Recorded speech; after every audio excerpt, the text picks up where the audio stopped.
Thank you, Betsy, and good morning, everyone. Welcome to Truist's first quarter 2026 earnings call.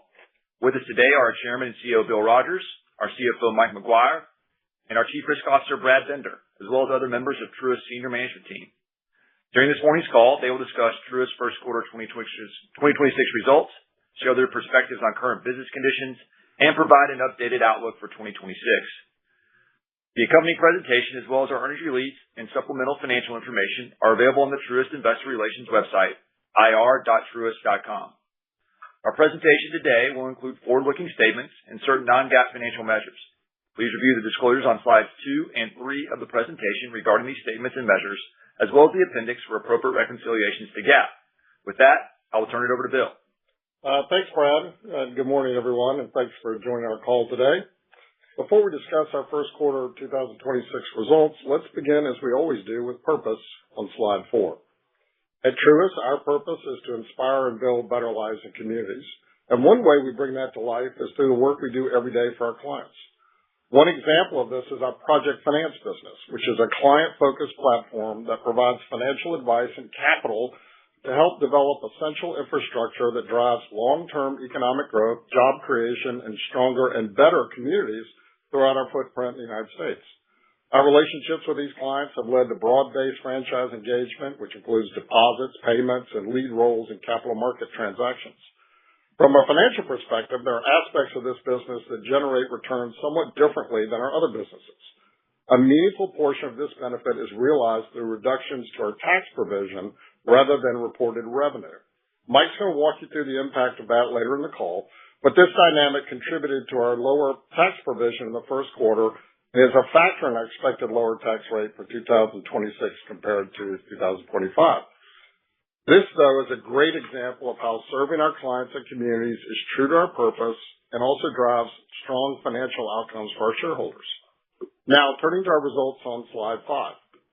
Before I get into the details of our first quarter, I want to spend a moment on the quality of what we're delivering across the company and how we're executing against our strategic priorities. What I'm most excited about this quarter is the underlying momentum we're seeing. New client pipelines are growing, activity levels remain healthy, and we're continuing to add talent and execute in the areas that matter most to our strategy of driving improvement in our profitability. During the quarter, we once again added new clients, deepened existing relationships, and grew profitably in the business and products where we're chosen to focus, with loan growth coming from priority segments, fee growth driven by core client activity, and stronger referrals and connectivity across the company. I can clearly say that we're focused, we're aligned, and we're executing well, which is evident in our first quarter results. As you can see on slide 5, we delivered net income available to common shareholders of $1.4 billion, or $1.09 per diluted share for the first quarter, which represents a 25% increase over the first quarter of last year earnings of 87 cents a share. Our performance was driven by continued execution against strategic priorities, including growth in both consumer and wholesale loans, along with strong non-interest income growth led by our investment banking and wealth management businesses.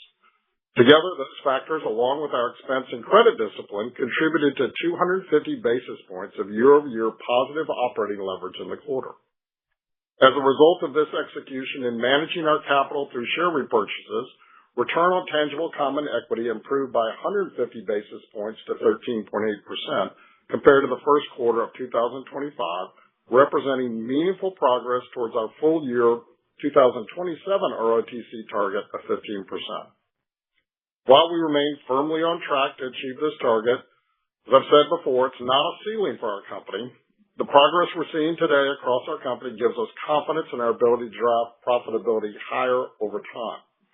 With continued execution against our strategic priorities, continued capital return, and the benefit of expected changes to the capital framework, we're establishing a long-term ROTC target of 16 to 18%.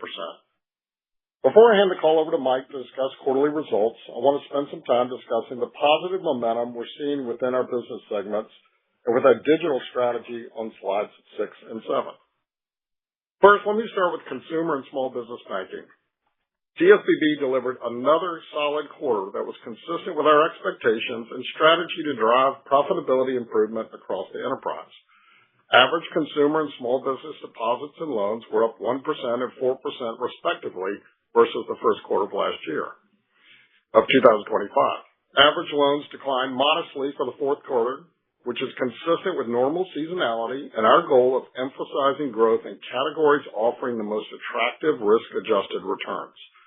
As you can see on the slide, Premier Banking was again a source of strength with both deposit and lending production up significantly, driven by deeper client engagement, advisor productivity, and continued momentum in financial planning activity. Digital continues to be a key growth engine for CSBB. Digital share of new-to-bank clients increased to 45%, with Gen Z and millennials representing more than half of the growth.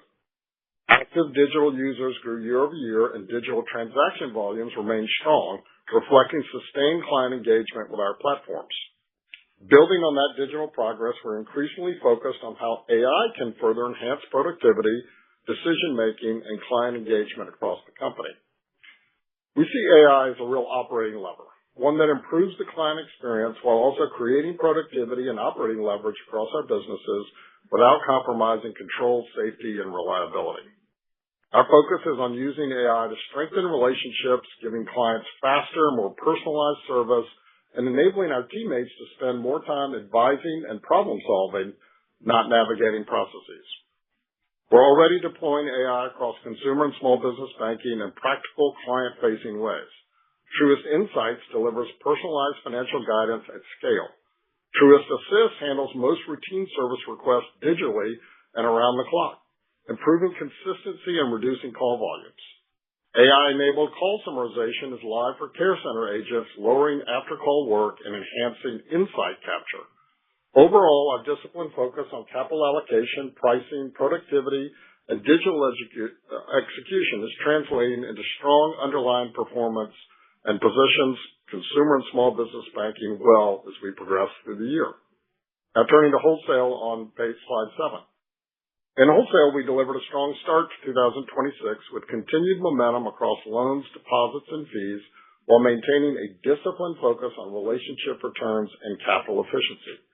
Average wholesale loans and deposits increased 9% and 2% respectively versus the first quarter of 2025, reflecting diversified growth across our industry banking, middle market, and CRE teams as we continue to prioritize high-quality, relationship-driven loan growth. Middle market deposits in particular, an area where we've invested heavily, grew 11% year over year, driven by 7% growth in our legacy markets and 30% growth in expansion markets such as Texas, Ohio, and Pennsylvania. Wholesale fee performance was also a standout this quarter with strong results in wealth management and investment banking and trading. Investment banking and trading delivered its highest quarterly revenue since 2021, driven by strength across a broad set of product areas. Importantly, we're also seeing even stronger connectivity among our commercial, corporate, and investment banking platforms. This is driving higher quality fee growth with an increase in the number of lead roles and meaningful contributions from existing commercial and wealth clients. We're also leveraging AI across wholesale to enhance productivity, underwriting, and client engagement, using predictive analytics to improve advisor effectiveness, accelerate underwriting speed and precision, and scale lead generation and conversion among payments and wealth. These capabilities are helping us serve clients more efficiently while improving returns and speed to market. Overall, we see clear evidence that our strategy is working. We are pairing high-quality balance sheet growth with improving fee mix, stronger client engagement, and enhanced operating efficiency, which gives us confidence in wholesale's outlook for the remainder of this year. Now, let me turn it over to Mike to discuss our financial results in a little more detail. Thanks, Bill, and good morning, everybody. We reported first quarter 2026 GAAP net income available to common shareholders of $1.4 billion or $1.09 per diluted share.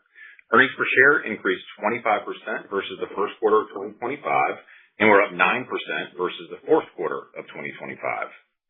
Revenue decreased 1.9% linked quarter due to lower net interest income, primarily related to day count.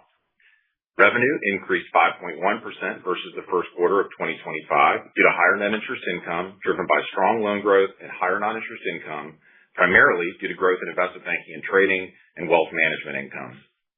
GAAP non-interest expense decreased 5.9% versus the fourth quarter of 2025, primarily due to lower other expense. Non-interest expense increased 2.6% versus the first quarter of 2025, which helped drive the 250 basis points of year-over-year positive operating leverage. Our effective tax rate in the first quarter was 12.4% versus 17.9% in the first quarter of 2025. Approximately half of the year-over-year decline was due to increased client transaction activity in our project finance business that Bill mentioned earlier in the call. Next, I'll cover loans and leases on slide 9. Average loans held for investment increased $2.3 billion, or 0.7%, on a linked quarter basis to $327 billion, driven by 1.8% growth in commercial loans, partially offset by a 0.9% decline in consumer loans. End-of-period loans increased modestly linked quarter as 1% growth in commercial loans was offset by a 1.1% decline in consumer loan balances. Both average and end-of-period loan trends are consistent with the expectations for loan growth and mix that we outlined in January. As a reminder, our expectations for 2026 were that average loan growth would be driven primarily by commercial and other consumer categories, with relatively slower growth in residential mortgage and indirect auto. This outlook reflected our focus on profitability and being selective in where we deployed capital. Within consumer, average other consumer loans, which include our specialty lending businesses like Sheffield, Service Finance, and LightStream, were relatively stable on a linked quarter basis, consistent with normal seasonal patterns. We continue to expect these portfolios to grow at a mid to high single-digit pace in 2026, given their attractive risk-adjusted returns. Based on our current pipeline and economic outlook, we continue to expect average loan growth of approximately 3 to 4% in 2026. Moving now to deposits on slide 10. Driving client deposit growth is a key priority across many of our top businesses and growth initiatives, and I'm encouraged that we saw growth in client deposits in what is typically a seasonally weak quarter for client deposit growth. Average deposits increased 0.7% linked quarter, driven by growth in interest checking, partially offset by declines in all other deposit categories. Average interest-bearing deposit costs declined 14 basis points linked quarter to 2.09%, and average total deposit costs declined 9 basis points to 1.55%. As shown in the chart on the bottom right of the slide, our cumulative interest-bearing deposit beta increased from 45% to 46%, and our total deposit beta increased from 30% to 31% on a linked quarter basis. Moving now to net interest income and net interest margin on slide 11. Taxable equivalent net interest income decreased 2.8% linked quarter, or $105 million, primarily due to 2 fewer days in the quarter compared with the fourth quarter and seasonal changes in our deposit mix. Our net interest margin decreased by 5 basis points linked quarter to 3.02%, driven primarily by that same seasonal change in deposit mix. For full year 2026, we now expect net interest income to increase 2 to 3%, compared with our prior expectation of 3 to 4% growth. The change in our outlook is primarily driven by our expectation that the federal funds rate will remain unchanged throughout 2026, compared with our previous expectation for 2 25 basis point reductions, one in April and one in July. Our net interest income outlook still assumes 3 to 4% average loan growth and the continued benefit from fixed rate asset repricing. Although we expect the net interest margin to remain relatively stable in the second quarter, we do anticipate the full year 2026 average net interest margin will exceed the 25 average of 3.03%. As you can see on the right-hand side of the slide, we also updated our fixed rate asset repricing outlook and our swap disclosure. Turning now to non-interest income on slide 12. Non-interest income increased $7 million, or 0.5%, versus the fourth quarter of 2025, reflecting strong growth in investment banking and trading income and lending-related fees, largely offset by a decline in other income due to lower investment income. Investment banking and trading income increased $37 million, or 11% linked quarter, to $372 million, reflecting stronger trading income and capital markets activity, partially offset by lower M&A fees. Non-interest income increased 11.6% versus the first quarter of 2025, due primarily to the 36% growth in investment banking and trading and 7.6% growth in wealth management income. Next, I'll cover non-interest expense on slide 13. On a linked quarter basis, non-interest expense declined 5.9%, driven by lower other expense and lower personnel expense. Other expense in the fourth quarter of 2025 included an accrual related to a legal matter, while the decline in personnel expense was driven primarily by lower incentive compensation. These benefits were partially offset by higher regulatory costs, as the fourth quarter of 2025 benefited from an FDIC special assessment credit. On a year-over-year basis, expense growth remains well controlled. Non-interest expense increased 2.6% versus the first quarter of 2025, reflecting higher personnel expense, partially offset by lower professional fees and outside processing costs. Moving now to asset quality on slide 14. Our asset quality metrics remain strong on both a linked and like quarter basis. Net charge-offs increased 4 basis points linked quarter to 61 basis points and were up 1 basis point versus the first quarter of 2025. Non-performing loans held for investment increased 2 basis points linked quarter to 50 basis points of total loans, driven by higher consumer non-performing loans, partially offset by improvement in C&I and CRE. The increase in consumer non-performing loans was primarily due to a change in the non-accrual criteria for certain indirect auto loans, which we disclosed in our 10-K, rather than any deterioration in underlying credit trends. While this enhancement will result in higher reported non-performing indirect auto loans over time, there's no impact to the cash flows or loss expectations over the lifetime earnings of these loans. Before I move on to discuss our capital position on slide 16, I do want to spend a few moments on our non-depository financial institution, or NDFI exposure, and how we think about the risk profile of that portfolio. To support that discussion, we've included expanded detail on our NDFI loan portfolio on slide 15. As of March 31st, loans classified as NDFI represented 12% of total loans. This is a well-diversified portfolio across 35 different asset classes, and it's structured with protections that have held up well historically in stress environments. Our largest NDFI exposure is to diversified equity REITs. This is a client-driven business that we've been active in for more than 20 years, and it's an area where we have deep experience. These loans are secured by income-producing real estate, underwritten with conservative leverage, and supported by strong covenant packages, which helps mitigate downside risk. With respect to private credit, our exposure is primarily through lending relationships with business development companies, or BDCs, and middle market loan funds. In total, these exposures represent about 1% of our loan portfolio. From a risk standpoint, these facilities are underwritten with advanced rate limits, borrowing-based mechanics, and meaningful equity positions beneath us, all of which are designed to provide significant loss protection in more stressed scenarios. Moving now to capital on slide 16. Our 10.8% CET ratio was stable with the fourth quarter. During the first quarter, we repurchased $1.1 billion of common stock, compared with $750 million in the fourth quarter. We are targeting repurchases of $1.2 billion in the second quarter and approximately $5 billion in 2026, compared with our previous expectation for $4 billion of repurchases for full year 2026. Overall, our capital allocation priorities remain unchanged. These priorities include supporting the organic growth needs of our clients, paying our common stock dividend, and returning excess capital to shareholders through share repurchases. M&A is not a priority for Truist, as we remain focused on improving our own profitability and returning capital to our shareholders. Finally, we are well positioned for the recently issued Basel III proposal.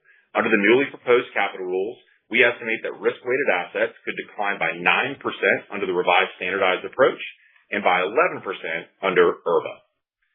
We believe the proposed changes align well with our lending strategies and support continued elevated capital return to our shareholders. And now I'll review our guidance for 2026 and the second quarter on slide 17.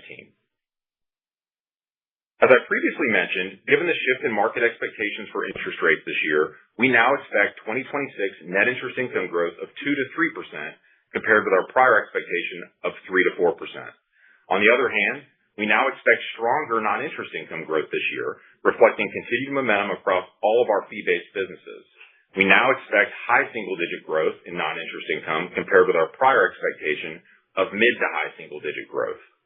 In addition, we now expect full-year GAAP non-interest expense to increase approximately 1.75% in 2026 versus our previous expectation of 1.25 to 2.25% growth. Taken together, although we are modestly refining our revenue outlook to the low end of the prior 4 to 5% range, our overall earnings expectations for 2026 remain unchanged.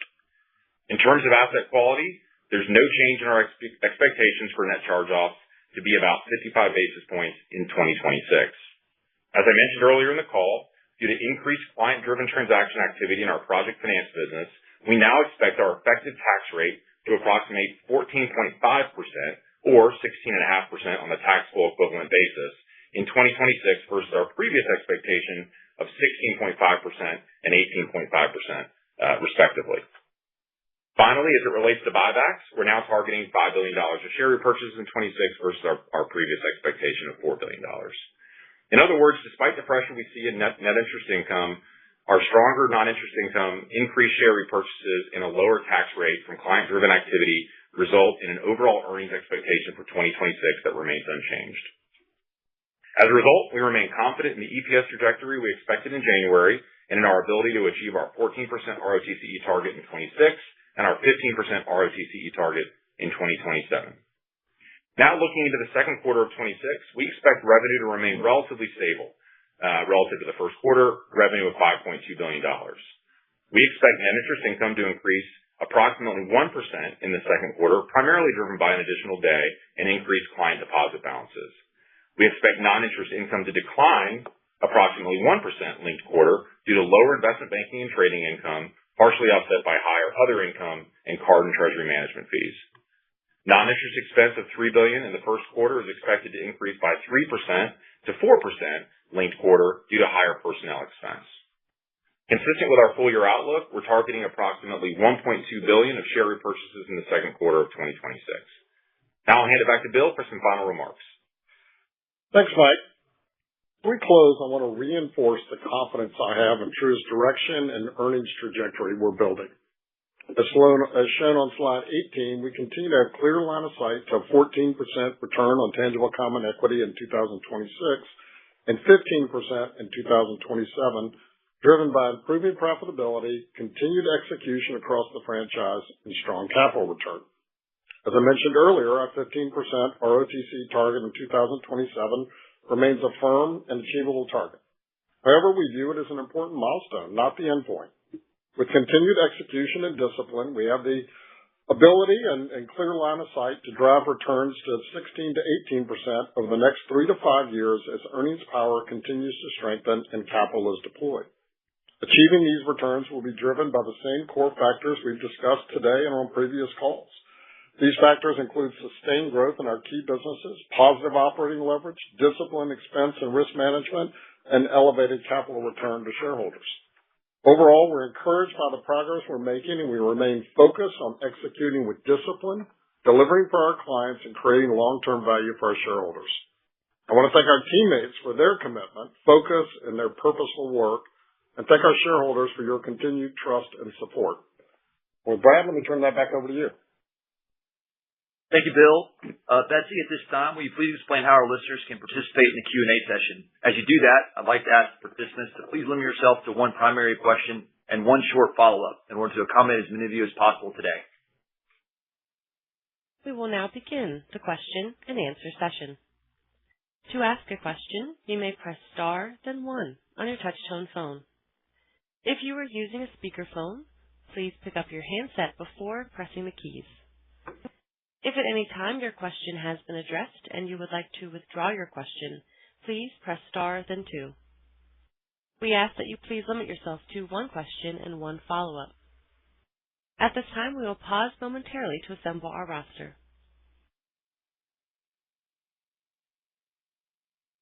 The first question today comes from Scott Siefers with Piper Sandler. Please go ahead. Morning, guys. Thank you for taking the question. Hey. Let's see, Mike, when you think about the rationalized NII outlook for the year, could you please provide just a little context regarding just more specifically how the lack of likely Fed fund rate cuts impacts things? Just hoping to understand, is that just what it means likely for deposit cost leverage, or are there other factors involved? And maybe you could talk a little about the competitive environment, particularly on the deposit side, please. Yeah, sure. Good morning, Scott. No, I think you said it. I mean, we had cuts in April and July. with both coming out of our outlook, we've, I think, been pretty consistent about the fact that we're positioned liability sensitive on the short end. And so a little bit of pressure there that came through. And frankly, the second part of your question is probably the other contributing factor, which is, it is competitive. I think, with rates where they are, we're seeing a little bit more rotation on product. We're seeing a little bit more yield seeking and rate awareness in the market across the businesses. So probably not unexpected, given the expected path on rates. But that's where the pressure is really coming from that drove our outlook a little lower. I think the good news, Scott, just to say it, and we mentioned this in our prepared remarks, we are seeing great momentum on the fee side. And so I think, when combined, allowed us to hang on to the low end of the revenue guide, and, that coupled with the tax outlook and the buyback tweaked a little higher, we're seeing the bottom line still in line with our January expectations. Yep. Perfect. And then on that last point, it's great to see the pace of repurchase step up in the first quarter, as well as the higher expectation for the year. Maybe you could talk a little more about that decision. How much would you say is sort of confidence in your own outlook versus just sort of handing in the risk-weighted asset relief you'll get from the Fed's new proposals, for instance? Yeah, I wouldn't attribute the increase from $4 to $5 billion to the Basel III proposal. I think that will have an impact in terms of, we mentioned, the durability of being able to stay at an elevated buyback, into 28 and maybe beyond. We'll need to see where the rule finalizes. This was more of a follow through on, how we've been thinking about capital management in 26 and 27. We're targeting that 10% CET1 level in 27, as, the various moving parts that you would expect to contribute to capital planning, that just retrended the buyback a little bit higher this year. So, hopefully that answers your question. Yeah, it does. That's perfect. So thank you guys very much. The next question comes from Ken Usdin with Autonomous Research. Please go ahead. Thanks. Good morning. On a follow-up to that longer-term 16 to 18 ROE, just wondering, you just talked about the kind of capital part and what that might look like. How do you think the ROA trajects as you think about that new 16 to 18 and how much that, extra that might be, on top of once you get to 15? Thanks. Hey, good morning, Ken. It's Mike. I'll start there. Look, I think as you think about the 16 to 18% over just that extended horizon, right? I think we've got a lot of confidence based on a lot of the areas that Bill mentioned in his remarks in terms of the areas where we expect to improve profitability, right? Client deposits, we expect our margin to improve. Our fee businesses are all generating accelerating growth. Those same factors are going to contribute to that next horizon, the 3 to 5 year outlook of 16 to 18%. I see our ROA profile, moving, closer to, call it 120, in that sort of 27 outlook. And I think it creeps a little higher, from there. Yeah, Ken, I would just add, I think the 16 to 18 is a mixture. Mike talked about, just accelerating our growth in fees, expanded NIM, margin, client deposit growth, optimizing the balance sheet, benefits, prudent capital allocation, more durability in our return on capital. Think about things like that for us, the HTM pull to par, and then just efficiencies in our business. So not only is it a, ROA story, but it's also an efficiency story. I mean, I think that we're seeing some of the benefits of things like AI, but in fairness, just the process improvements that we're making, that we can, redeploy for growth and also harvest for profitability. Got it. And second just question on investment banking, a really solid result this quarter. I know, Mike, you talked about the second quarter a little bit, but just can you talk about the different sides of the business? What was the drivers, IB versus trading, and then just how you're seeing the environment and customer confidence in terms of transaction willingness? Thanks. We had broad-based strength, this quarter, especially on a like quarter basis. You saw outsized performance in trading, but I'd say, we're seeing really good activities across the core banking business as well as trading. If you think about our outlook for the year, I think at one point we were thinking about kind of mid-teens growth. I think it could be higher than that, high teens, maybe even 20% across that full line.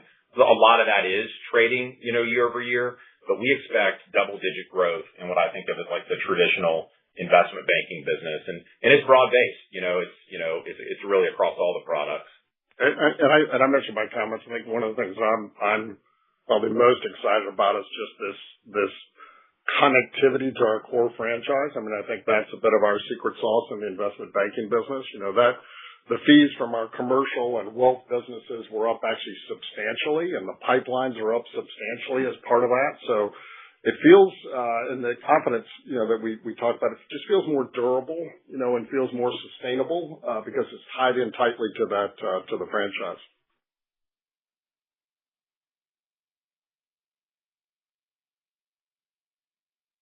The next question comes from Erika Najarian with UBS. Please go ahead. Yes, thank you for taking my question. Bill, this one is for you. I guess I'm wondering, why unveil today a new long-term ROTCE target? Fully realize that, you have the Basel III reform coming, but Mike also mentioned that wasn't a factor in the repurchase. So I guess, is there something in the ROA profile that you saw, accelerating or improving that gave you the confidence to unveil a new ROTCE target today? Yeah. I mean, I think, Erika, you and others have asked us a lot, is 15 sort of the end point, or is it a point on the journey? And I think, one, we feel confident in where we're going. You can see this quarter's results, and we feel confident in the momentum that we're building. Quite frankly, the Basel III is a component, so we wanted to answer that question as well. Sort of how does that fit into this piece? And, as Mike highlighted, it's pretty beneficial to our balance sheet. It's beneficial to how we do business. And so our ability to redeploy capital as it relates to that's part of it. So I think it's a variety of things. We felt it was important to start putting a stake in the ground for you as your constituency, for our shareholders, and for our teammates. We just feel really good about the momentum we're building. Let me just add to that, Eric. I mean, in fairness, we didn't really have a long-term target out there. The 14 and 15% ROTCE targets really are short term.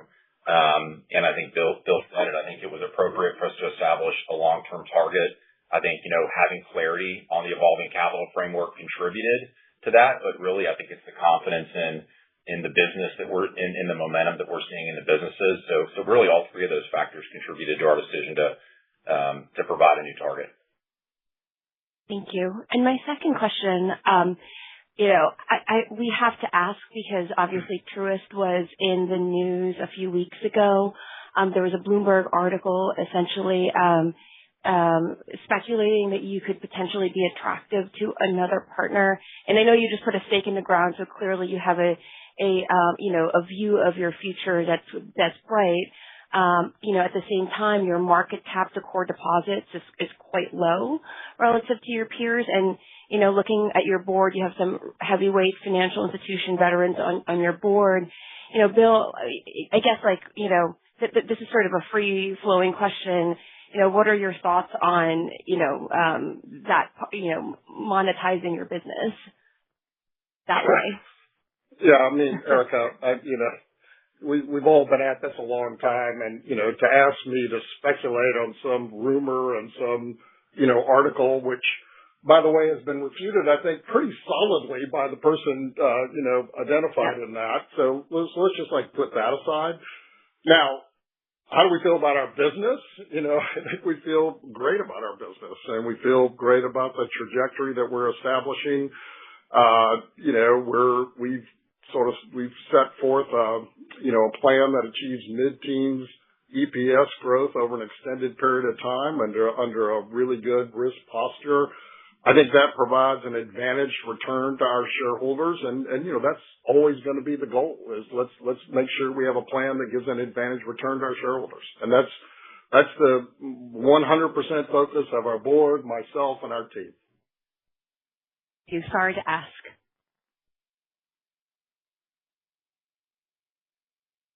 The next question comes from Manan Gosalia with Morgan Stanley. Please go ahead. Hi, good morning. Morning. Bill, a question for you on the ROTCE target. I know you laid it out as a 3 to 5 year target, but as we think about that 15% number for next year, do you need to see the benefit from the lower capital requirements come through before you get to the lower end of that longer-term ROTCE target? Or, can we continue to see some improvement post that 15% as we get into 2028 and beyond? Yeah, if the question is, the 15% was established without any regard to Basel. So if that's the question, that's how we established that goal. And then the 16 to 18%, starts to take a first, sort of nibble at that in terms of how we might deploy capital and confidence in how we would use capital to continue to grow our business. But as Mike highlighted, it's really about our just accelerated, confidence in our business, our ability to improve margins, accelerate growth in fees, and continue to stay on the trajectory that we've already established. So the 15 was established under sort of what I would say non-Basel, and then 16 to 18 has some incorporation, but more in terms of how we would utilize the capital against our strategies. Does that make sense? Was that the question? Yeah. It sounds like it's coming from both the numerator and the denominator as we go out beyond 2027.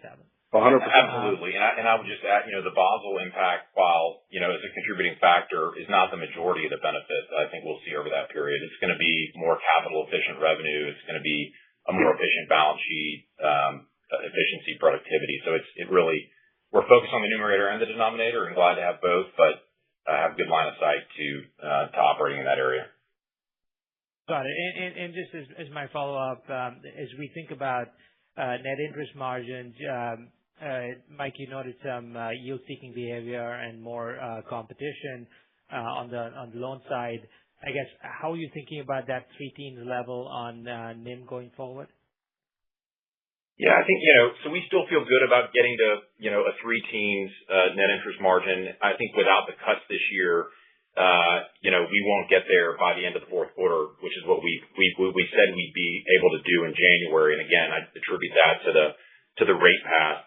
I think current curve has a cut, in 27, that, coupled with some of the other benefits like the cumulative fixed rate asset repricing and other factors, I think do get us there in 27. Who knows? We don't know what the rate path actually will be. So we can hold out some hope, but 3-teens this year, is not likely to happen. Got it. Thank you. We will see, by the way, Mon, just to clean it up, we will see our net interest margin continue to expand throughout the second half of the year. So, we get a little bit of benefit in the second quarter from some seasonality on the CSBB side, on some deposits which show up in the third quarter. And then we have good seasonal patterns in the fourth quarter as well around public funds, plus the other factors I mentioned. So you will see us, after kind of a stable Q2, expand, and we do expect for the full year to have a net interest margin better than we had in 2025. We just won't get to that 3-teens exit rate as we see it right now. Great. I appreciate the color. Thank you. The next question comes from Mike Mayo with Wells Fargo. Please go ahead. Hi. You mentioned an increase in yield-seeking behavior among customers for deposits. And I guess everybody loves your markets, obviously. And, they're moving there, they're vacationing there, and all the banks are opening branches and hiring bankers. So I ask this question every quarter. It just seems like it continues to pick up. I know, Bill, you say none of this is new. You're used to that, but just seems to be reaching the next level. I think you have like the Truist One checking sign-up bonus. So I guess my question is, what's the temperature on the degree of competition? How much are you using kind of marketing expenses, such as, paying customers to move their accounts? And what impact is it having? Thanks. Yeah, Mike, it is competitive as we've noted. And we're seeing, that show up from people who've moved into our markets, and they're coming to our markets for the right reason. Our markets grew net migration by almost 300,000 in last year, and Charlotte, as an example, grows by 150 people a day. So we see and feel that in-migration into our markets and the competitive nature of that. On the deposit side, we also grew net new. So that's an important barometer that we look at. So first quarter, again, grew net new. That's a critical barometer for us. It's sort of like in the are we winning category. Yes, we use marketing tools like everybody else does. Yes, we use incentives for clients to join us. But you also saw the, really good production in the places that we're emphasizing. So think about our Premier Banking. Production was up 20%. Premier is a bit of a place where we've just started leaning in the last couple of quarters. So we're starting to see the real benefit of very focused, very targeted, deposit production.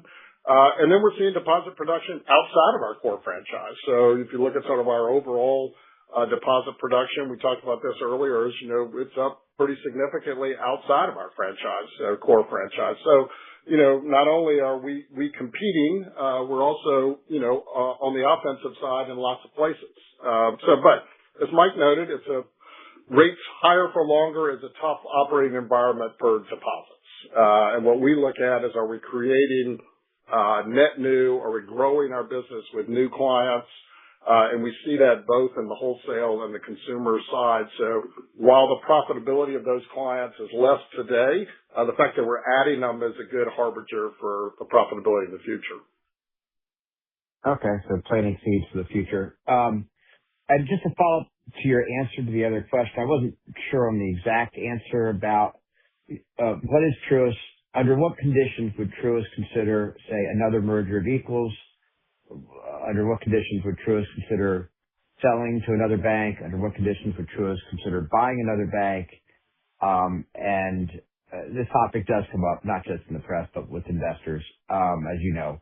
And, as you said, 16 to 18% ROTCE with a lower risk profile over 3 to 5 years. Seems like you have a game plan. Having said that, the question does come up. And also, Bill, you sound like you have a lot of energy.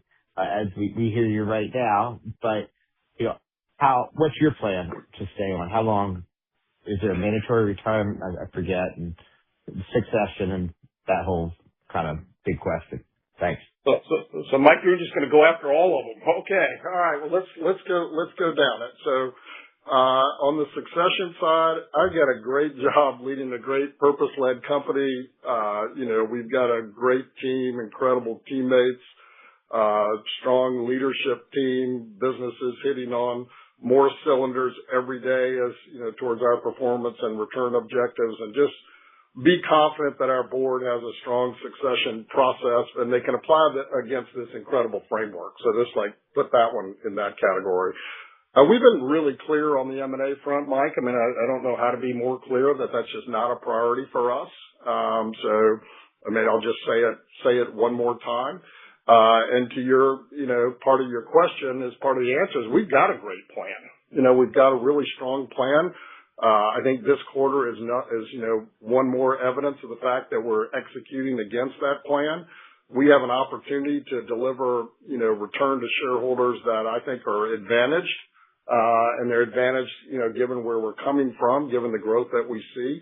And look, that's going to be the goal is, how do we maximize this franchise? How do we create advantage shareholder value? And that's the focus every day. Again, for me, my team, the board, and our incredible teammates.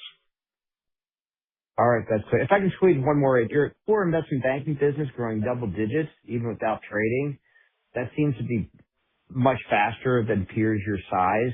I'm not sure why you're growing so much faster than others there. Well, a couple of things, Mike. I think one, we've been at this for a long time. This is a, multi-decade build of our business. And as I mentioned in the earlier answer, is this tie into our franchise. So this isn't a separate business that's, just, solely market dependent. We really have incredible bankers, on the field right now that really understand how to utilize the skills, the advice, the industry specialization, the products for all of our commercial, corporate, and middle market clients. So I think the confidence that we have not only in the future, but a bit of the, you noted the excess, performance is really tied to this durability of our franchise. And this is a culture that we've built over decades.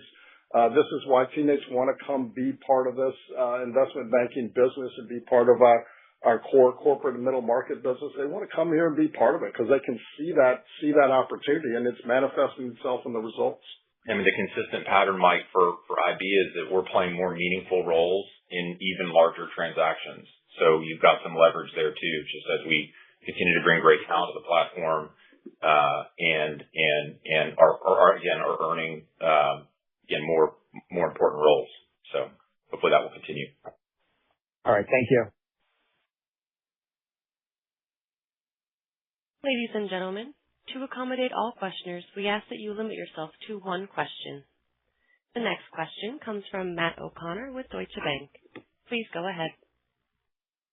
Good morning. Was just hoping to dig into the loan growth a little bit. I guess, first, why didn't we see a little bit more on the commercial side this quarter, and, why not more optimistic on the year? And is there some kind of loans that are being fed through kind of the banking network instead, as we just think about kind of the business holistically? Yeah, sure, Matt. So let me take a shot at that. So, if you look at the commercial corporate banking business, it's up a little over 8% year over year, and just under 2%. So, we've got good momentum in the places that we're emphasizing. And what I really like about it is our team is really focused on the return side. So, 22% more new relationships, 60% have payments and, business associated with it. It's a higher quality, so as we enter into the, a risk profile, it's a higher quality. The revenue per client's higher. So I see this, investment in the future. And then we're seeing really good activity in other markets, Texas, Pennsylvania, Western PA, Ohio. So I think our model is actually resonating really well. I think our teams are focused on the right things, on, higher returning, more fulsome relationships where we can play a lead in more meaningful roles. So, maybe our at-bats are a little smaller, but our batting average is really high, so we're winning where we want to win. And then on the consumer side, there was some intentionality on that side. So some of the places that have lower returns, think indirect auto, spreads have tightened pretty significantly there. That's an area that we've throttled back a little bit. But our core consumer businesses, so think Sheffield, Lightstream, Service Finance, that's up, 7.5+% over like. Average balances are up. And remember, that has a seasonality to it. So the production in those businesses, remember, if you think about power equipment and HVAC and all that, production will go up 30 to 50% here in the next couple of quarters. So, I think we're actually positioned in the right place to be focused on higher returning businesses that, achieve really good return for us. So, and pipelines are strong, and again, pipelines in the businesses and the places, where we think are most important to win and achieve the best return long term for our shareholders. Okay. Thank you. The next question comes from Ebrahim Poonawala with Bank of America. Please go ahead. Hey, good morning. I just wanted to follow up, Bill. I guess with all the question, and just from a stock standpoint, I think you said you got a great plan, strong momentum, just as you talked about the businesses. Correct me if I'm missing something. When we look at the revenue growth outlook for the full year, 4%, expenses, whatever, up 2%, is that the algo, or do you think this bank should be doing much better than 4% in a nominal GDP world of 3 to 5? Just how do you put sort of the medium-term growth outlook for the company, and is 4% the right way? Because I think part of it is you've got the scale, you've got all these businesses. Shouldn't you be doing better in an environment which seems generally constructive? Thanks. Yeah, Imran, I think what you're seeing is that building over time, right? So we're hitting on more cylinders. So, that growth and revenue continues to increase. As it relates to this specific, outlook, I mean, we took a posture that we looked at the forward curve and took a, view that that's, going to have an impact on NII and wanted to reflect that. But if you look at the momentum in terms of new clients, the activity, the fee businesses, the things that are going on, I think we'll continue to sustainably build that business and sustainably build it with a more positive, and continued operating leverage. And you see it in this quarter, and you see it in our confidence in establishing that in a longer term goal. And that was the purpose of doing that. I said, we'll continue to improve, continue to hit on more cylinders. And I think every day it better reflects the opportunity that's our franchise. Good. Thank you. The next question comes from John Pancari with Evercore. Please go ahead. Morning. Just on the back to the deposit side of the equation, can you maybe just update us on your growth expectation there, and then the areas of, what businesses that you're really focusing on? I know deposit generation on the core side has been a intensified focus for the bank this year, and if you could talk to us about that progress you're making in remixing the deposit base. And then just lastly, what is your updated rate sensitivity to moves along the curve? Thanks. I'll get the first and the third and maybe let Bill provide a little commentary on some of the deposit production stuff. I think, our outlook for deposits year-over-year average is low single digits, John. We feel fine about that, very focused on mix as well, obviously, based on some of my comments about DDA and rotation, defending clients. It's obviously it's a competitive environment out there. You asked about IRR sensitivities. Relatively unchanged relative to the new baseline, right? We've got, no cuts in now. So we see, a touch of risk, in the up 50s, and the down 50s. We're sitting at this strange place where you've got, the clients long the option on both sides, right? So whether it's rotation or prepayment, but we're relatively neutral, maybe a better way to put it. Yeah. And then, in terms of the focus areas, John, so I mentioned before the premier production, which is really strong, net new, which is good. And then overall, like in our middle market business and across wholesale, we've had a really significant increase in their activity and deposits. 60% of our new business has a mandated component to it. So while some of those are, more interest bearing at this point, I think it's indicative of the quality of the relationship, and ability to improve the profitability on that going forward. And so I feel good about the momentum that we've established in the wholesale side and the consumer side. I think today getting new clients is actually really important. And I think our engine is firing on a lot of cylinders, and the profitability of that, certainly from the deposit side, will improve over time. Got it. Okay. Thanks, Bill.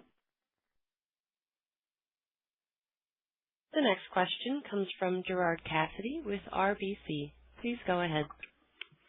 Good morning, gentlemen. Thank you for the added disclosures on the NDFI, and everyone is obviously giving us better disclosures, which is great. So the question is, there's really no concerns, I don't think, today about credit losses, and the way the loans are structured as you described in your disclosure suggests that even in a downturn, losses might be limited. But I guess, and you guys have done credit well through the cycle. So from your perspective, can you share with us, in a downturn, what are the real risks in this portfolio for you folks? Again, in a normal recession, normal credit cycle where we know everybody's going to have higher credit issues. Yeah. Thanks, Gerard. I appreciate the question. So I think, first for us, we start with really strong relationships. We have solid bankers covering these asset managers and the clients. And then, as you noted, the structural protections that exist, particularly in the BDC or the private credit section, that middle market, our advance rates are sort of in that 60 to 70% range. And so we have significant protection in there. So we've also modeled this in a stressed environment, and this overall actually performs better than our aggregate C&I portfolio. And so we're confident in where we sit today with how we've underwritten these credits and how we manage and monitor them. As you know, they have regular collateral inspections, strong borrowing base. So we're confident in where we sit today with it.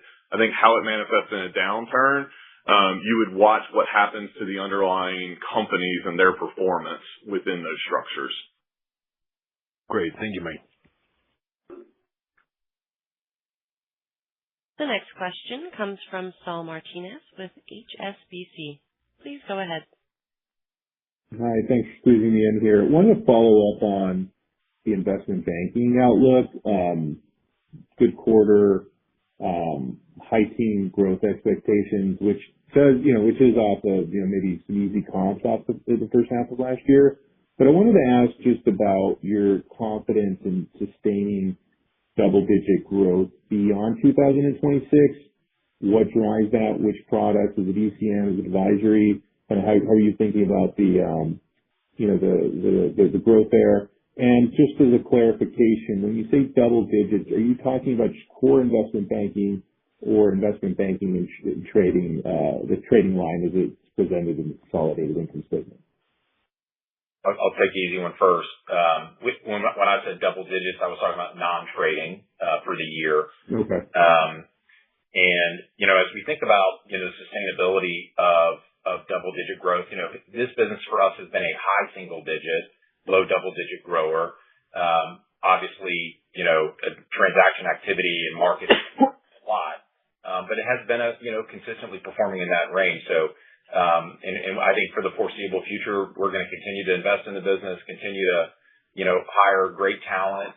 We feel like we've got the products that we need to win and to serve our clients, all along the spectrum in the industries that we're focused in, but we're constantly finding, new and other ways, to serve those clients as well. So for us, it's a growth business. And I think, an expectation for high single digit, low double digit growth is appropriate. Yeah. And you mentioned, this is a broad based, which is really good. In the sense that we've got a strong equity capital markets business and a FRM business, and we talked about project finance earlier in the call. Our debt capital markets has been a strong contributor for a long time. I think M&A will be a bigger part of the growth going forward. We've invested a lot in that area. And again, back to this tie into the franchise. The other part is we've got our corporate and middle market banking teams, about 23% of them are new to the platform. And so they came to this platform to leverage these capabilities and products. So, what we're seeing is their productivity is really high, and that gives us more confidence in the future of where we're going. We've added good teams in the investment banking side. The specialty areas that we've chosen to specialize in are strong. Pipelines are strong. Now, quarter to quarter, there'll be volatility. So we all know that. There'll be volatility quarter to quarter. But our overall, confidence in the business is predicated again on a multi-decade organic strategy. Remember, we built this business organically, sort of one step at a time, adding teammates and creating product and capability, along the spectrum to build this momentum going forward. Great. Thank you. The next question comes from Chris McGratty with KBW. Please go ahead. Oh, great. Thanks. Good morning. Mike or Bill, I'm interested in the operating leverage narrative over the 3 to 5 years that you lay out for your new targets. I'm interested in, does that get easier? Does that get, perhaps more challenging? And what what role does AI and investing in the company play in that? Any kind of color would be great. Yeah, good morning, Chris. Look, I do think that we're going to be able to continue to drive positive operating leverage over that horizon. I think it was maybe Ibrahim's question a moment ago about, revenue growth. There are natural accelerants, whether it be, the under-earning, in our NIM. Bill mentioned the bond portfolio. We've got sort of natural fixed rate asset repricing is happening. We've got more focus and rigor around capital allocation and portfolio construction. So I think we feel good about the top line.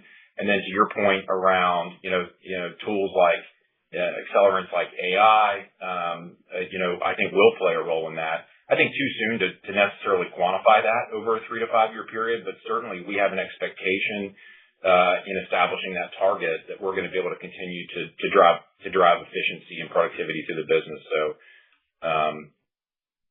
I think as you noted, Chris, I think AI is going to play a really big role, and give us a lot more flexibility in terms of reinvesting in the business, or as I mentioned earlier, harvesting for profitability. So we're far down the process. We consolidated our tech and ops units for a specific reason, so people can look at process sort of end to end. We're seeing significant improvements and opportunity. And as Mike noted, we're just starting. I think this is a significant opportunity for industry as a whole. And I think we've got a great team on this, and looking at the ways that we can expand our client business, improve efficiency, make this a great teammate experience, and benefit shareholders along this path.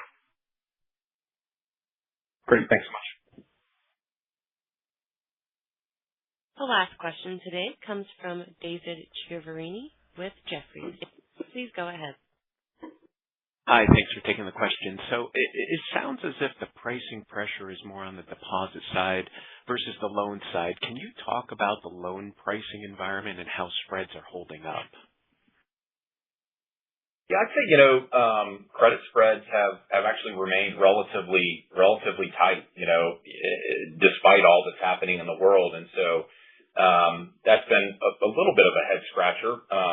As you look at our yields, you've got a lot going on, right? You've got some remixing. We're expanding our corporate and commercial banking business, so you might see a touch of mix in yields. You might see, obviously, spreads across the board still relatively tight as well. So, that would be a welcome development if we see some expansion of margin on the credit side.